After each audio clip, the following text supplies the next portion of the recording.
This happened to me when I was 18 years old. I was on a trip with my parents and a friend, whom we'll call Anna. This story takes place in Sweden during a road trip.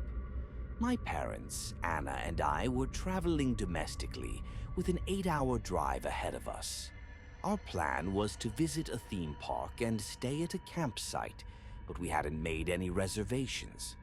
When we arrived in the city where the theme park was located, we planned to visit it the next day, so we needed a place to sleep for the night. Since we had brought tents in our car, my dad searched online for a nearby campsite.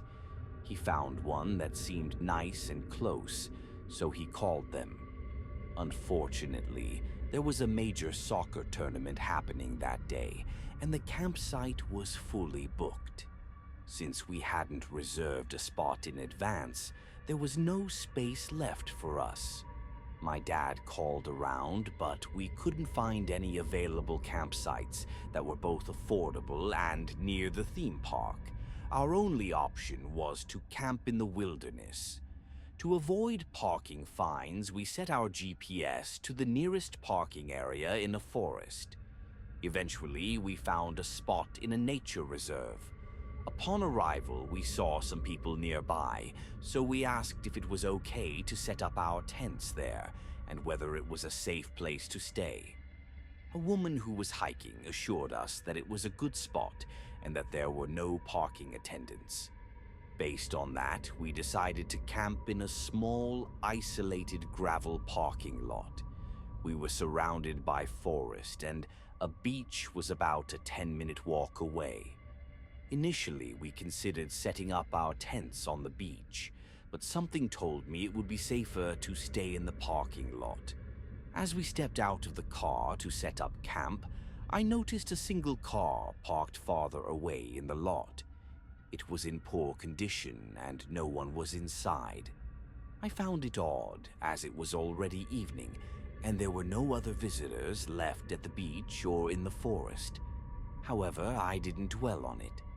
I helped my parents pitch their tent, while Anna and I set up ours close by. After some struggle, we finally finished. We made our tent cozy, watched YouTube, and ate some snacks. By then, it was around 11 p.m. We wanted to get a decent amount of sleep so we wouldn't be exhausted the next day. At midnight, as Anna and I were scrolling through TikTok, we suddenly heard a metallic sound coming from the parking lot. It sounded like a shovel being dropped onto the gravel. We both froze in fear and whispered to each other, wondering what it could be. Too scared to look outside, we stayed silent and listened. The sound had come from the direction of the abandoned car. Then we heard what sounded like a shovel being thrown into the trunk, followed by the trunk slamming shut. Our hearts were pounding as we sat in silence. Moments later, the car sped off, as if someone was in a hurry to leave. I immediately texted a friend from a nearby city, telling him where we were camping. He responded, warning me that the beach near our location was known for criminal activity, including organized crime. I had no idea about this beforehand. Reading his message sent chills down my spine. About 10 minutes passed in eerie silence after the car left. Anna and I were just starting to calm down when, out of nowhere, we heard the most terrifying, blood-curdling scream from a man deep in the forest. We were absolutely petrified. I immediately texted my mom, telling her what we had just heard. When she didn't respond, I called her to wake her up. She finally answered and told me neither she nor my dad had heard anything. She tried to reassure me that it was probably nothing, but I couldn't imagine any normal reason for such a horrifying scream. Anna and I huddled under the blankets, too scared to sleep. Every minute felt endless. Then the silence became deafening, and suddenly my blood ran cold. I heard footsteps. Someone was walking around our tents, moving cautiously. Anna and I sat up, completely frozen. I quickly turned off my phone screen to avoid any light giving away our location. My heart was racing so hard that I could hear it in my ears. There was no logical reason for someone to be wandering around our tents in the middle of the forest at this hour. The footsteps circled our tent first, then moved toward my parents' tent, and then around our car. The person stopped, standing still for a few moments. The silence was unbearable. Then I heard a car approaching. It was the same car from earlier. Its headlights lit up our tents, and Anna and I immediately lay down to avoid being seen. Peeking through the small tent window, I saw the car door slam shut before it sped off again. I felt a brief sense of relief that the person was gone. From my position, I could see the road leading away from the lot. 5 minutes later, another vehicle approached. This time, a police car driving fast in the same direction as the other car had gone. Nothing else happened after that, but Anna and I were still too shaken to stay in the tent. We decided to move to the locked car, where we felt slightly safer. I stayed awake, keeping watch until around 5 a.m. Anna eventually fell asleep beside me. An hour later, we went back to our tent and, out of sheer exhaustion, finally managed to sleep. We woke up around 9 a.m., completely drained. I told my mom everything that had happened. That's when she revealed that she had also heard the footsteps. But when the person was near their tent, she also heard heavy breathing, like something straight out of a horror movie. She had been terrified too, though my dad had slept through the entire night, completely unaware. Without hesitation, we packed up our things in the tents, eager to leave as soon as possible. None of us wanted to stay there any longer. Despite the terrifying night, we still had fun at the theme park later that day. However, that evening I decided to research the forest where we had camped. What I discovered made my stomach drop. Just a short time before our visit, a man had been murdered there, stabbed to death in a gang-related dispute. Even more disturbingly, 2 men had previously gone missing from that exact beach and were never found. I couldn't stop thinking about it. What if the person walking around our tents had been a dangerous criminal, checking to see if there were any witnesses? What if we had been in far more danger than we realized? Even now, I still think about that night. Who let out that horrifying scream? Why was someone using a shovel in the middle of the night in a remote forest? And what exactly were the police chasing? I guess I'll never know.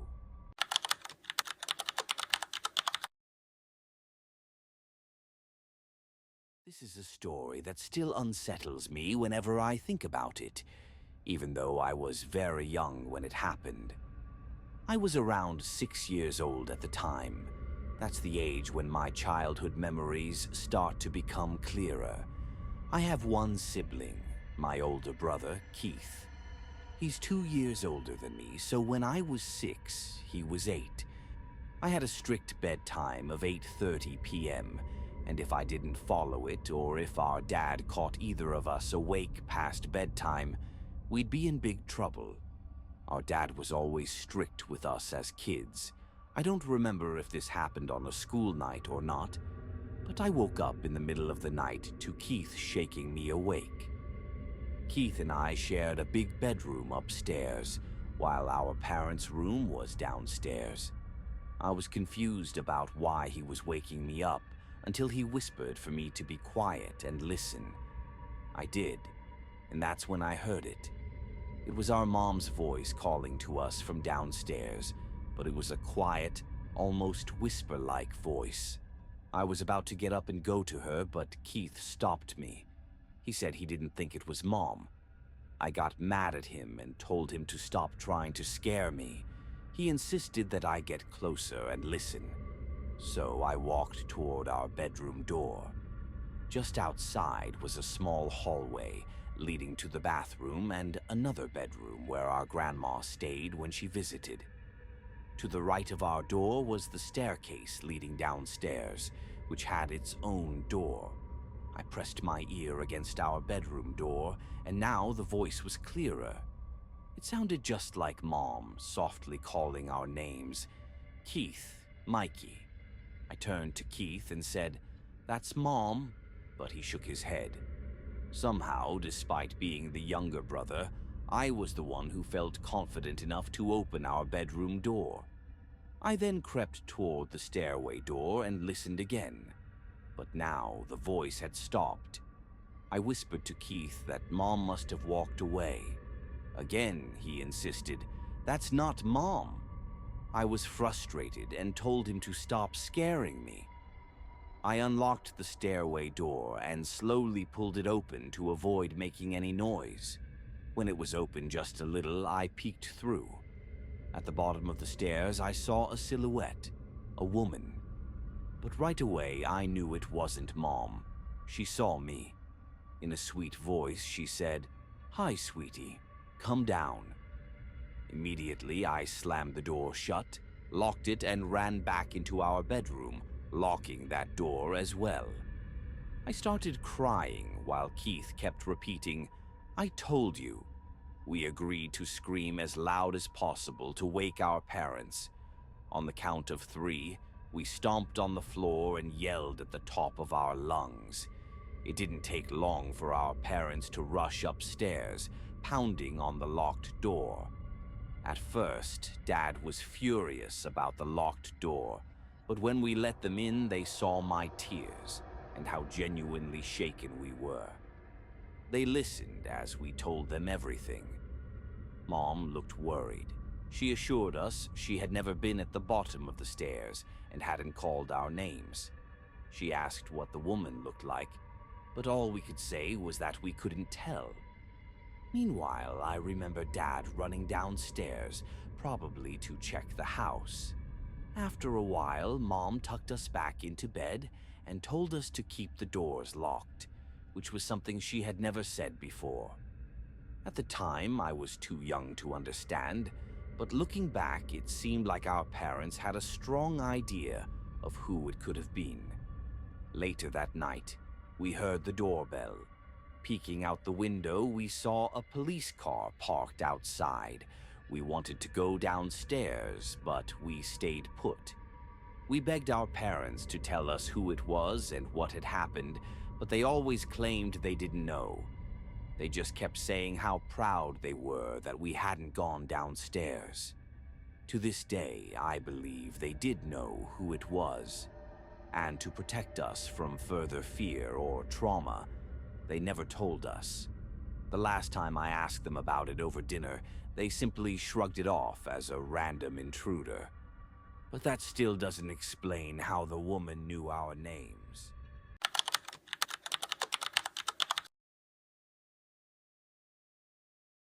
I had spent a few days in Austin visiting some friends.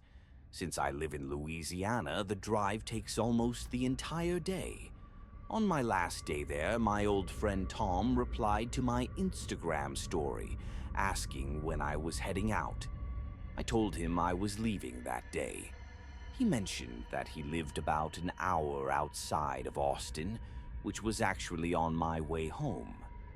I hadn't seen Tom in years, and it seemed like a great opportunity to catch up. He invited me to stop by, and I figured, why not? I set my GPS for his address, which showed about an hour-and-a-half drive. Tom and I had been good friends in high school, but we lost touch after graduation. We followed each other on social media, but we hadn't really spoken in years. When I pulled up to his house, I noticed it had an old-fashioned look.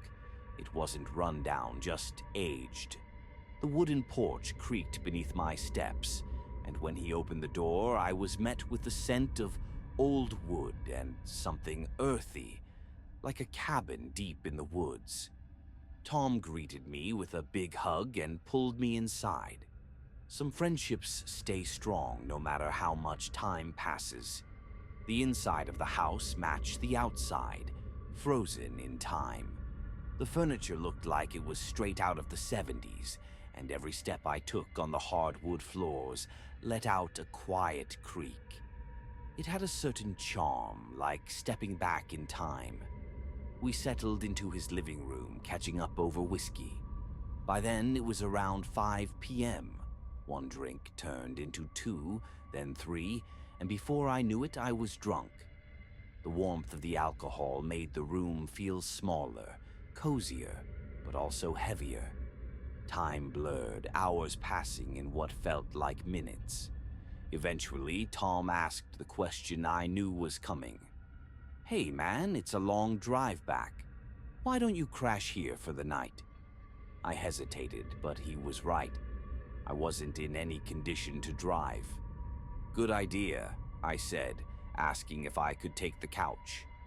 But Tom waved it off. "Nah, I got a spare room. It's nothing fancy, but it's better than the couch." That was good enough for me. We ordered some Chinese food, ate, and after a while, Tom led me down a short hallway to the spare bedroom. I didn't pay much attention to the room itself. I was way too drunk. But I do remember that the air inside felt strangely still, like the space hadn't been used in a long time. I barely registered anything before collapsing onto the bed, completely exhausted. Sometime in the middle of the night, I woke up. My mouth was dry, my head was pounding, and the room was pitch black, except for a faint sliver of moonlight slipping through the blinds. That's when I noticed it. In the far corner of the room, on the closet door, something was hanging. At first, it just looked like a long black trench coat on a hook. But as my eyes adjusted, the shape felt wrong. It had broad shoulders, almost like a person standing there. And the way it hung, it didn't quite look like fabric. It looked like a silhouette. My heart pounded in my chest. I didn't remember seeing that when I stumbled into bed. But I had been drunk. Maybe I just missed it. I turned over, trying to ignore it. It was just a coat, nothing more. But I couldn't help myself. I peeked again. Still there. I squeezed my eyes shut, took a deep breath, and forced myself to sleep. I don't know how much time passed before I woke up again. This time it wasn't discomfort that pulled me from sleep. It was a sound. A slow, careful creaking, like someone stepping lightly on an old wooden floor. My eyes shot open. The room was dimly lit now, dawn creeping through the blinds. I turned my head toward the corner, and my stomach dropped. The coat was gone. I sat up so fast my head spun. My body buzzed with a sickening mix of fear and leftover alcohol. I scanned the room, my heart hammering against my ribs. Nothing. Just an empty closet door. I threw off the covers and rushed to Tom's room. He was snoring, completely unaware of my panic. I shook him awake, which wasn't easy considering how much we drank. Finally, he groggily rubbed his eyes. "The coat," I said breathlessly. "The one on the closet door in the spare room." He squinted at me in confusion. "What coat?" "The black trench coat. The one hanging on the closet door. It looked almost like a person." Tom sat up, looking more awake now. "Dude, I don't own a trench coat. I don't even have a coat rack in that room." I stared at him, waiting for him to crack a smile, to tell me he was messing with me. But his face remained serious. "Come look," I insisted. With a sigh, he got up and followed me back to the spare room. I pointed to the exact spot. "It was right there," I said. Tom scratched his head. "Are you sure you weren't dreaming?" "I know what I saw," I snapped, my voice slightly shaking. "I woke up, and it was there. Then I woke up again, and it was gone." We stood there for a few moments. an eerie silence pressing in on us. Finally, Tom exhaled and nodded. "All right, let's check the house just in case." We searched every room, every closet, every corner. Nothing. No signs of forced entry, no strange coats hanging anywhere, nothing that could explain what I had seen. Eventually, Tom tried to convince me that I must have been in some weird half-dream state, that I imagined it. I wanted to believe that. Really, I did. Because the alternative, that was something I didn't want to consider. As soon as the sun was fully up, I grabbed my stuff, said goodbye, and hit the road. The whole drive back to Louisiana, my mind kept circling back to that moment, waking up to that coat-like figure standing in the corner, the way it was just gone by morning. Maybe Tom was playing a cruel prank on me, but to this day he's never admitted to anything, so I doubt that. Or maybe, just maybe, someone had been in that room watching me sleep, and they decided to leave before morning.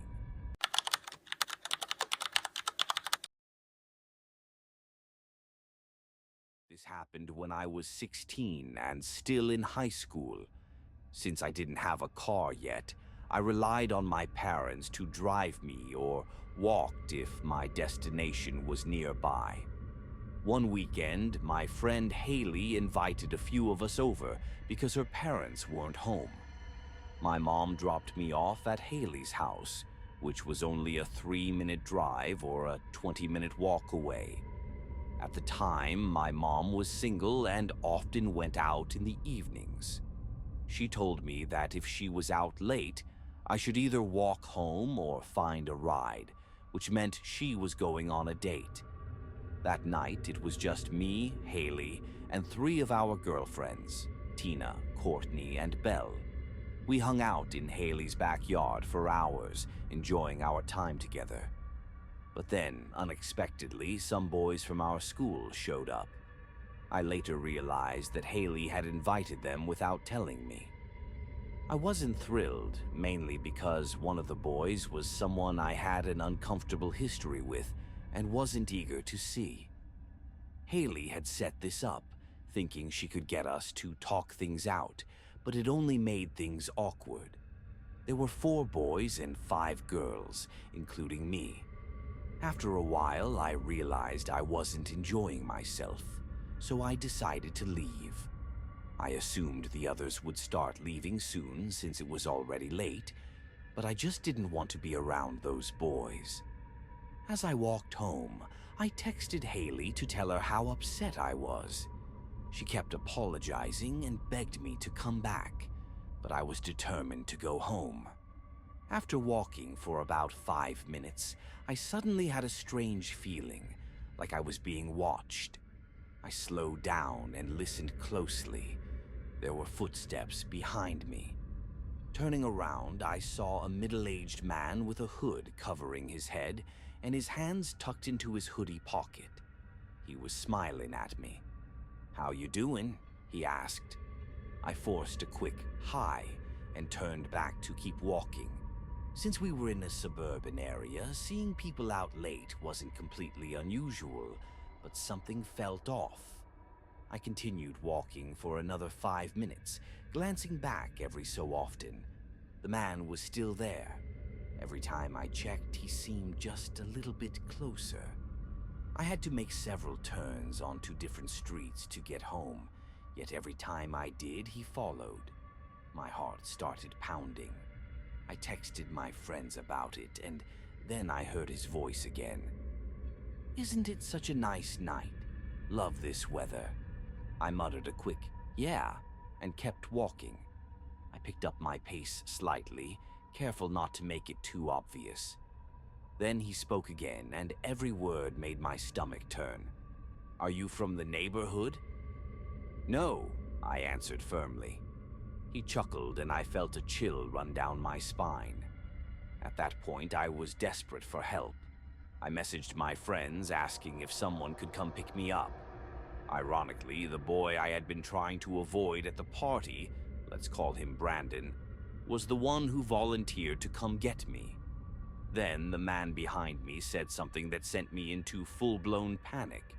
"I'm not going to hurt you. You live by the elementary school, right?" I stopped dead in my tracks and turned around. He stood there, still smiling, but now his grin looked sinister.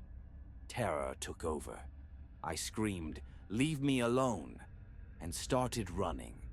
I could hear his footsteps pounding against the pavement as he ran after me. My only thought was survival. I screamed as loudly as I could, yelling for help. House lights flickered on, and people stirred inside. That's when the man dropped his act. "Shut up, you little..." he snapped, but he didn't finish his sentence. Realizing he was about to have multiple witnesses, he turned and bolted into the darkness. A couple from a nearby house came outside, and through tears I explained what had happened. I stayed with them until Brandon arrived. He drove me home. It was only about a minute away. When we got there, my mom was still out and wasn't answering my messages. I was too scared to be alone, so I asked Brandon to stay over. I could tell he didn't mind at all. We stayed up late talking and reminiscing about old times. But then, we both heard something. A noise outside. Footsteps. Someone was circling the house. My bedroom faced the backyard, and we heard the gate creak open. My mom would never come through the backyard, so my gut told me something was wrong. I held back from calling out for her, and instead, Brandon and I watched in silence. We didn't see anyone at first. Then a man's voice broke the silence. "I see you up there." I gasped and stumbled back from the window. Brandon immediately shouted, "We're calling the cops, you freak." That's exactly what we did. The scariest part wasn't just the fact that this man followed me, it was that he knew where I lived. He had to have been watching me for a while. Brandon took charge of the 911 call, trying his best to stay calm. I was beyond grateful that he had stayed. The police arrived quickly, and their presence made me feel a little safer. Just describing the man to them gave me a small sense of relief, like at least something was being done. My mom came home soon after, and when she heard everything, she was just as freaked out as I was. The cops stayed on our block for a few hours as a deterrent, but I still couldn't shake the fear. From that night on, I refused to walk alone after dark. Even going into my backyard felt terrifying. My mom had my uncle install security cameras around the house. He didn't even try to hide them. He made sure they were in full view, hoping they would scare off anyone who thought about coming near our home. Thankfully, nothing else happened after that. But the fear never truly left me. My mom hated seeing me so on edge, and about a year later, she decided to sell the house. To this day, we never found out who that man was, or how he knew where I lived.